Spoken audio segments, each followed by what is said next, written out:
So just real quick, I wanted to address Mommy Ramblings. Yeah, and I do go over there and I watch Mommy Ramblings because she does have a good true crime channel. But I want to talk about my experience in true crime. When I was in there, I did really well.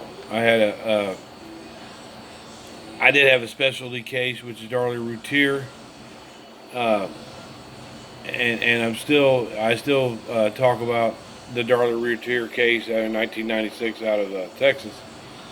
And my channel was successful with true crime with the Darlie Routier case because I took the time to reach out to the prosecutors, the defense, the Rowlett Police Department, the families on both sides, Max Courtney, the CSI, James Cron. I reached out to all these people. I even had an hour-long interview with Darlie Routier's housekeeper, which put some inside information on the case that mainstream media didn't even get. She refused to do an interview with David Chase, who did American Beauty and True Blood. She refused to do any interviews with anybody for 20 years after the crime. And all I did was reach out to her and ask her once. And she wanted to know why. And I said, because I feel for these kids. And their anniversary was June the 6th. And by reaching out and getting in-depth details that no one else ever had, that made the views on my videos go up. And that's what I wanted. I'll make it perfectly clear. I wanted views. I wanted views on my channel for that particular case because I didn't want Devin and Damon to be forgotten.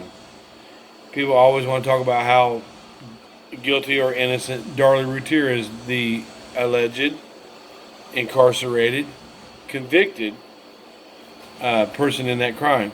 And a lot of times Devin and Damon were forgotten. And I did that by digging deep. I went to the crime scene. I talked to people. I had videos that no one else had anywhere in the world.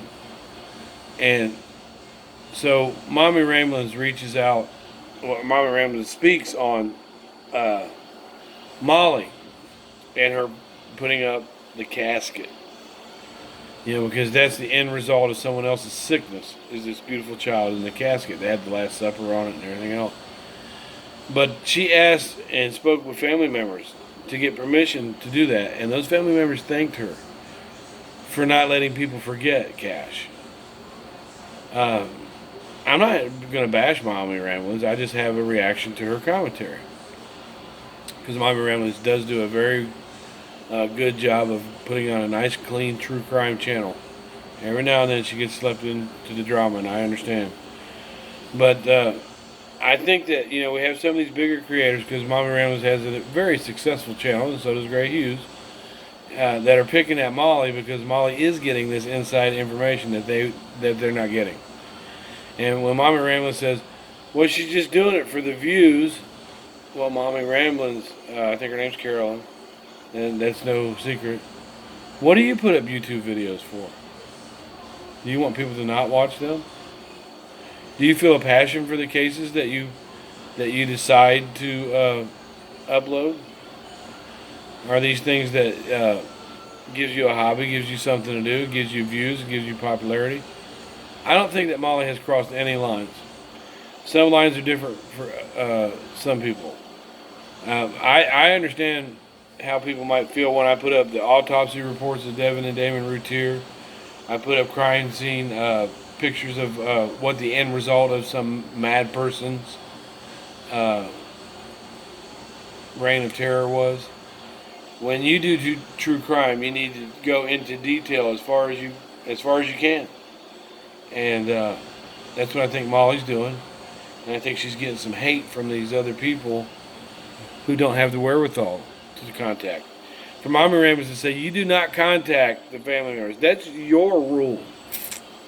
If the family members or anybody involved in a true crime case doesn't want to speak to you, they'll say no. And then when they say no, that's when you don't contact them again. Some family members and some people close to cases are very anxious to speak because they've already been on mainstream media and it's been cut out, and what they wanted to say wasn't able to be put out there. So I appreciate Molly. I know from behind the scenes that Molly's really having a hard time with Cash's death as a mother.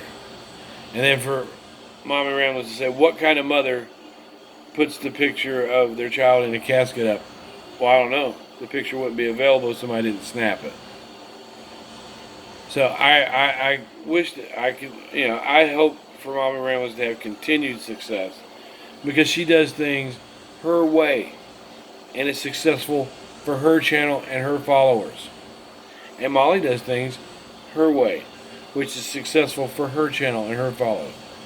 In my opinion, as far as true crime goes at this point, the best we have out there is Stephanie Harlow. And if you want to take it a little bit more politically incorrect, we have Dead Bug Says. Those are my two favorites. Those are the ones that I watch. And I don't even comment in Stephanie Harlow's chats. But I watch everything that she puts up. And I just don't comment to it. I have before in the past. Because the drama follows me and I don't want to bring that kind of dirt to her channel. I also watch Mommy Ramblings. But I felt like speaking out a little bit and wish Carol and Mommy Ramblings continued success on her channel. And I don't want her to change a thing. And I also don't want Molly to change a thing. I know that she is controversial. And just like Nancy Grace was. And Nancy Grace was very successful in that controversy. So I hope that justice for Cash comes swiftly. And for someone to say, well, they're bashing that family over there and she's not even a suspect. Yes, she is a suspect. They all are. So, Mommy Ramblings, I wish you the best. Gray Hughes, I wish you the best. But Molly, you keep doing what you're doing. Don't let you're always going to have haters. If you don't have critics, if you don't have the Siskel and Ebert of true crime out there talking about your case, then you're doing something wrong. Keep up the good work.